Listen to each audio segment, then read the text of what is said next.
Great. Okay, let's move on. In the heavyweight division, Sergei Pavlovich squashes Derrick Lewis in a quick stoppage.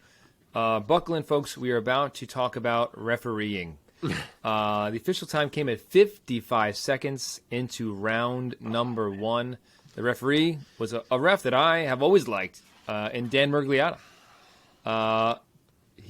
Pavlovich was dinging Derrick Lewis a number of times. Derrick Lewis fell onto his head. Big Dan stepped in right away, and as he was stepping in, Derrick Lewis was springing back up to his feet, probably to eat some more shots from the big Russian. Let's be real, Omar. I see you shaking your head. Let me start this time with Mark, though. Mark, what was your assessment of the fight for the minute that it was going on, and of the stoppage, of course? Yeah, this one sucked. I mean, who knows, like you said, if the result would have changed. And maybe it wouldn't have. But I really did not like this stoppage. I get it that Derrick Lewis fell ugly. But you got to wait like at least one Mississippi from when a guy falls to the mat to see what happens. Like the man popped up. His face contacted the mat and he was already coming to his feet. Like it was legit immediately that he popped up. And the fight was already being waived. So it was too quick of a trigger by Big Dan, unfortunately. I do like him also. You got to wait a second and see what a fighter looks like when he hits the mat. We've seen guys pop up before. With that said, Lewis was getting hit like we thought he would. He wasn't reacting well to it like we thought he wouldn't. It wasn't looking great. So the man who was looking better in there was certainly Sergei Pavlovich. But Derrick Lewis is Derrick Lewis, and for all we know, he stands up. And Pavlovich tries to rush him and kind of one glances, and then Derrick Lewis throws one, and Pavlovich goes to sleep. Like, it's Derrick Lewis. So who knows? You never know in a Derrick Lewis fight, and it stinks that we got robbed of a definitive answer to who was better in there. Okay, Omar, as the one on this show who has voiced refereeing ambitions, lay it on us. What was your take of Murgliata's stoppage? Fucking boo, Dan Murgliata, boo. Jesus Christ. I mean, it's frustrating. It's frustrating to watch. It's frustrating knowing that, first of all, quick sidebar. If you haven't watched the week 2 of this Dana White Contender Series, for those of you listening, highly recommend it. That was basically a prelim to any card ever this year. Those were fantastic fights. But my point in saying that is there was better refereeing in those fights than there was in that fight. These kids in the Contender Series got knocked around left and right, dropped to all kinds of hell. All kinds of weird things were going on. Referees let it play out. They were looking at it properly. They were letting the fight go as it was as necessary, calling the fights when they needed to be called. But like, I think me and Mark were talking about it on Saturday. It's like with heavyweights, people are worried that, when a heavyweight gets knocked down, like that's it. You know what I mean? It's like watching a building tumble, and that's when you call it. And that's not really the case, man. Like we can't treat these guys significantly different from how we call other fights when it comes to when the fights need to be stopped. The criteria should be the same. You still have to see if these guys are responding, defending properly. Derrick Lewis going down like that doesn't mean he was knocked out.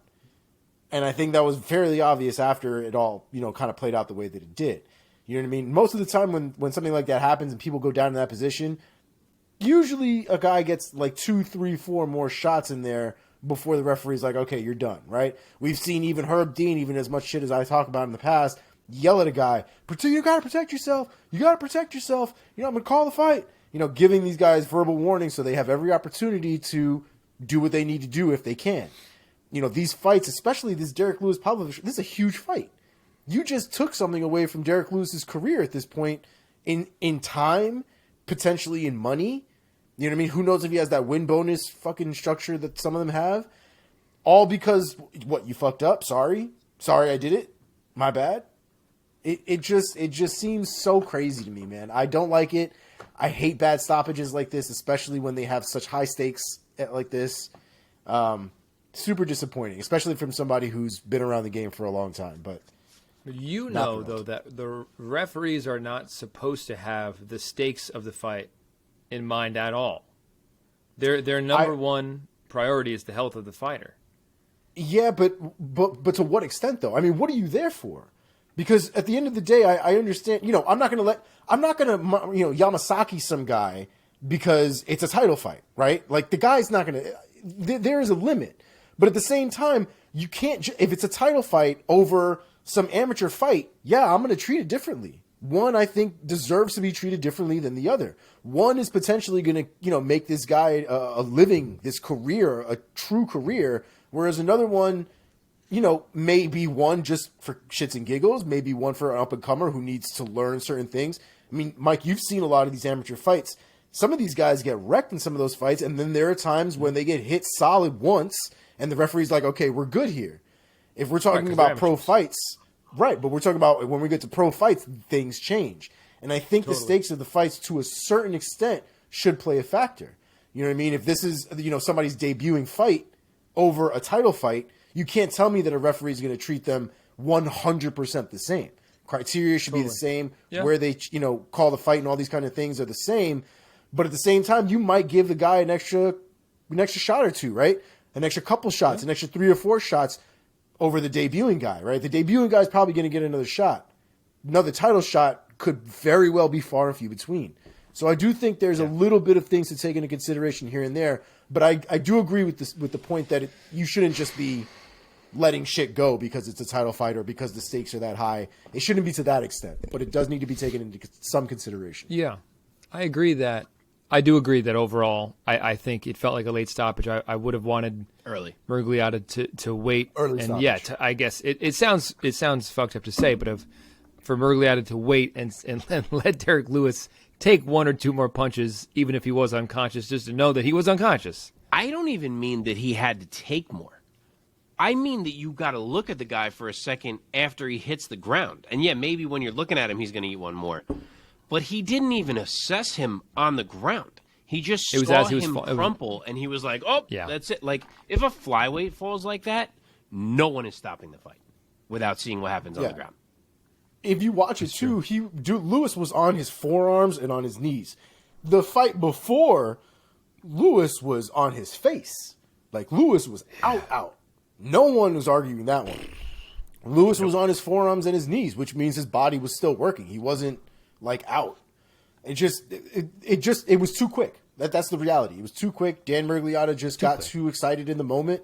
There was a lot of shit going down. I can understand the moment. And part of it is that these are big boys. So I think.